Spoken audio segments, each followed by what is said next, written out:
is we're just going to use the first derivative to determine whether it has a relative maximum or at what values it has its relative maximum. So you have f of x is defined in this way, and I'm firstly just going to differentiate and use what the derivative tells me in order to determine uh, which values of x f has a relative maximum at.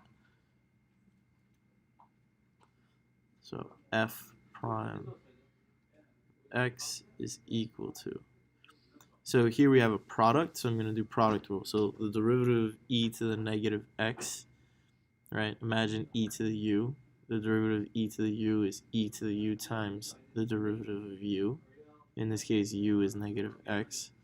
So it's going to be e to the negative x times the derivative of negative x, which is negative 1, times x squared plus 2x plus the derivative of this one times e to the negative x. So I'm just going to put the e to the negative x times the derivative of that is 2x plus 2. And now, in order to make this easier, because what I want to do now is I want to see when it is that my derivative is 0. Because if I imagine, here's f, let's say, I don't know what f looks like, but let's imagine this being f, right?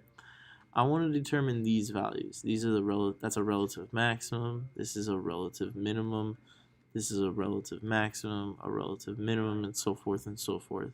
If I wanted to determine those values, right, what's special about these values?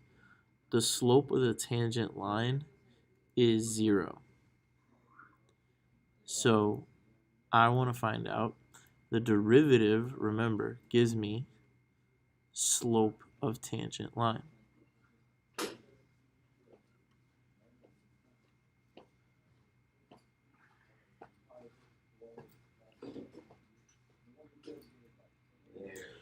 So the slope of the tangent line at this point is positive, and if the slope of the tangent line is positive, my function is increasing.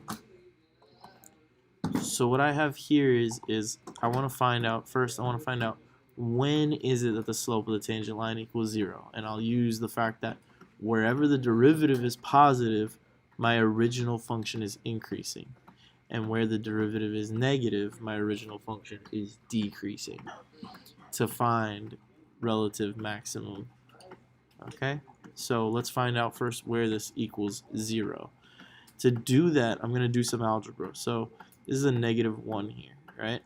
So this whole term has an e to the negative x, and this term has an e to the negative x. So I could factor that e to the negative x out, and I'd get negative 1 times x squared plus 2x plus 2x plus 2. And that's f prime of x, but I could even simplify it a little bit further, because this negative 1 I could just distribute negative x squared minus 2x plus 2x plus 2 e to the negative x. Negative 2x and 2x cancel. I get e to the negative x, negative x squared plus 2 is my f prime of x. This is the easiest way to write f prime of x. And you can see that if I set this equal to 0, I want to solve for when it is that this is going to equal 0. And what we should see is that e to the negative x never equals 0. So this factor over here is never going to be 0. But this factor over here, right, I could set that equal to 0. And I could perhaps solve that part. So I minus 2 on both sides. And I get negative x squared is equal to negative x squared. Negative 2. And then I get x squared is equal to 2. And this gives me two values for x for when the derivative is 0. x is equal to the square root of 2, and x is equal to negative square root of 2. Those are two values for when my derivative equals 0. Now, my next step, what I do is if I'm looking for relative minimum or what my original function looks like, what I can do is I go on my number line and I mark out these points. So I'm trying to get a picture in my mind as to what's happening with the original function. Okay, so let's say here's 0. Let's say here's negative 1, negative 2. This value is negative square root 2. And then this is 1, and this is 2. And then this is positive square root 2. Now my derivative is 0 there, which means that the slope of my tangent line is 0. Okay, so I have something that looks like this, right? I have it that it's going to be doing something over here, but at this point right here, the slope of the tangent line is 0. So it's either going to be min or max perhaps here, right, is what we're thinking.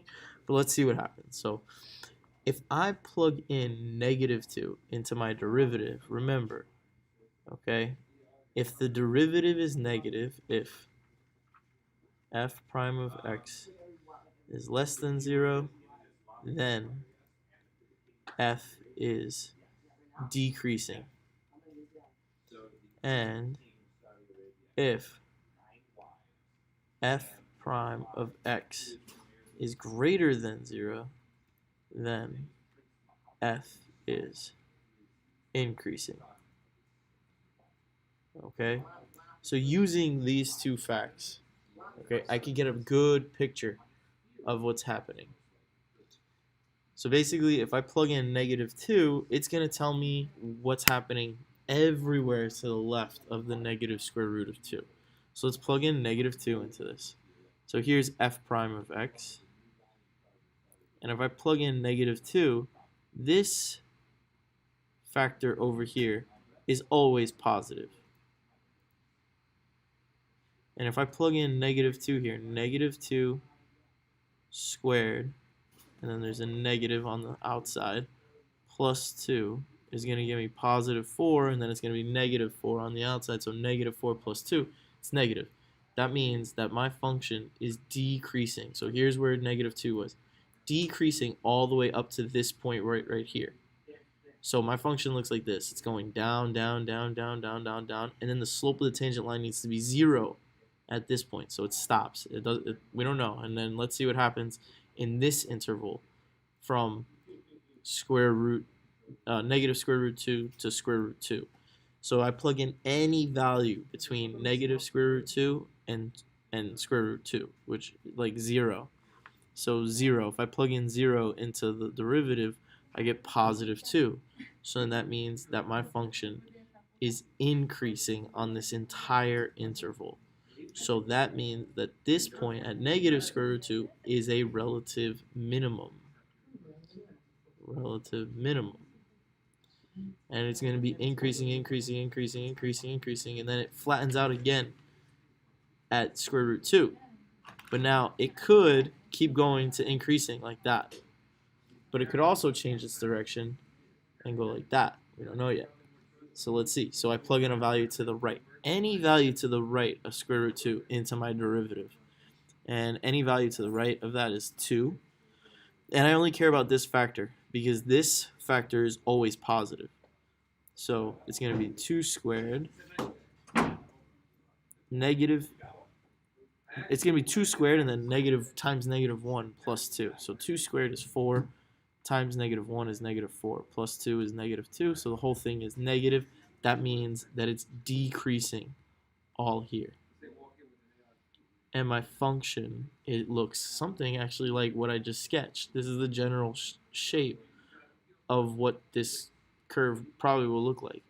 And this point right here, we can now see is the relative maximum.